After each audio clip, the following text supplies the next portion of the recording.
menghimbau KPU, Bawaslu, DKPP, bekerjalah dengan profesional, tidak berpihak. Begitu juga Mahkamah Konstitusi.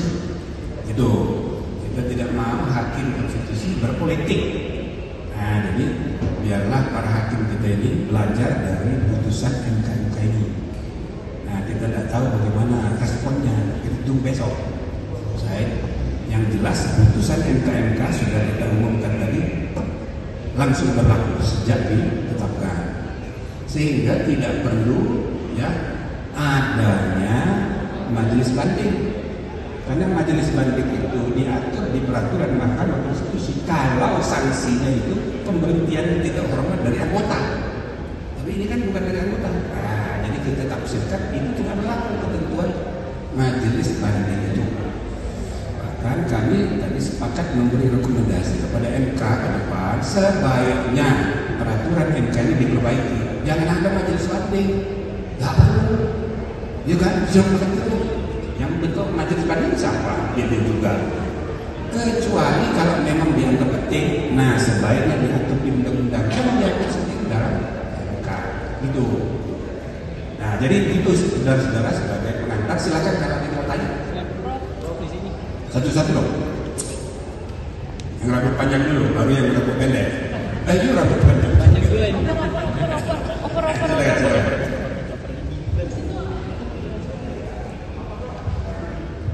Ini para lapor sudah diwawancara. Sudah ada. Nah, silakan. Selamat malam Prof. Jimli, saya Pintu dari Kompas.com. Kompas. Ya, mau tanya pertama, tadi Prof. Jimli menyarankan supaya kalau misalkan yang gugatan BEM manusia itu nanti bisa mengubah pasal itu lagi, itu berlaku di 2029. Ya. Mau tanya ke Prof. Jimli, itu pertimbangan hukumnya apa? Karena di tahun 2019 kalau aku nggak salah, itu MK juga pernah mengeluarkan putusan soal calon anggota DPD itu tidak boleh anggota partai politik. Dan saat itu Ketua Umum Partai Hanura, Pak Usman Sabtaodang itu sudah masuk DCT dan akhirnya harus dicoret dari DCT. Artinya bisa diberlakukan di tahun yang sama ketika pertandingannya sudah berjalan dari mengerti istilahnya Prof. Jimli. Itu pertama. Sama yang kedua, tadi dijelaskan soal adanya dibukakan pintu intervensi pihak luar ketika membacakan putusannya Pak Anwar Usman. Itu seperti apa bentuknya? Makasih Prof. Ya, itu tidak semuanya harus dibuka. Pokoknya itu sudah kita temukan jadi alasan untuk kita memberhentikan dari ketua. Itu aja.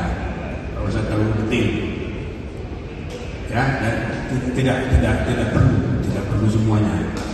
Dan masyarakat juga nggak perlu tahu semuanya, karena nggak ada gunanya juga, nanti memecah belah. Ya, dan kedua, ini prinsip aja, kalau aturan main mau diubah, pertandingannya itu jauhani. Kalau tidak itu menimbulkan ketidakpastian dan salah kayak main bola tadi. Masa yuk berapa tingginya? Tiba-tiba harus suruh keluar kalau sudah nendang bola itu nggak adil. Jadi diberlakukan untuk berikutnya.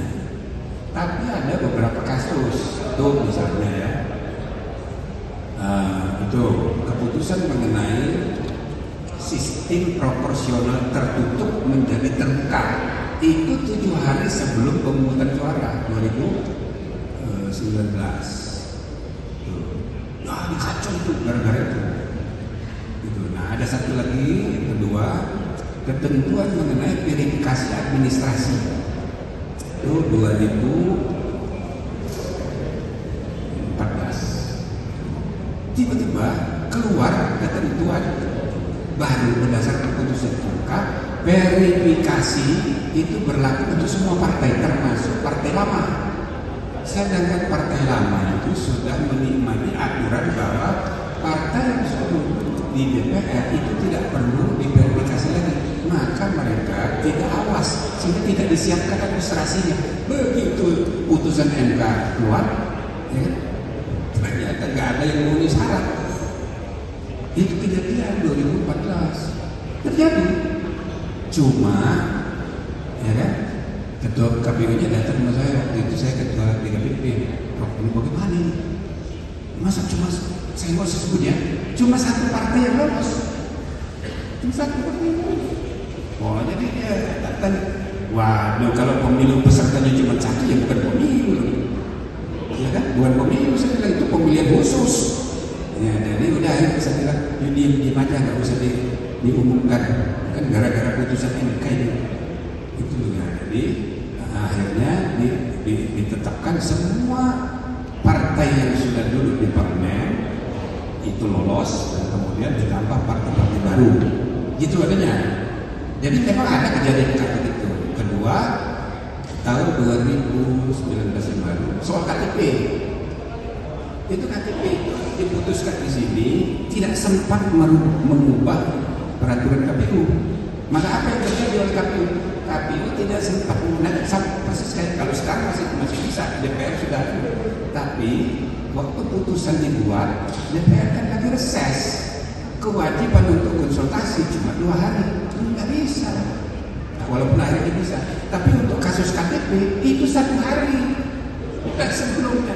Jadi KPU menempuh cara, ya udah peraturan KPU nggak bisa diubah, tapi implementasinya dengan surat edaran kepada semua komisioner di daerah gitu. Pokoknya pakai KTP cukup. Nah gitu.